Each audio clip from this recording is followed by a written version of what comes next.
Consider the following trig problem. Here we're given that the sine of theta is equal to A.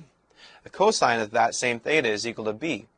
We want to represent each of the following in terms of A and B. All right, let's look at A. First off, we have the sine of a negative theta.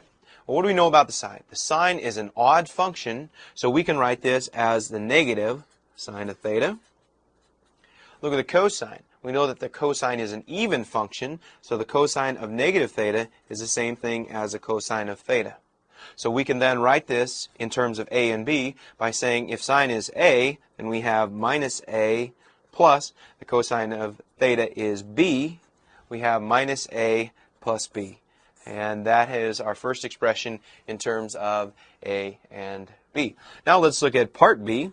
We have the tangent of theta minus the secant of theta. Let's start by writing the tangent as being the sine of theta over the cosine of theta minus 1 over the cosine of theta for the secant. Now we're going to write this in terms of our A's and B's. We know that sine is A, cosine of theta B, and then once again cosine of theta being B.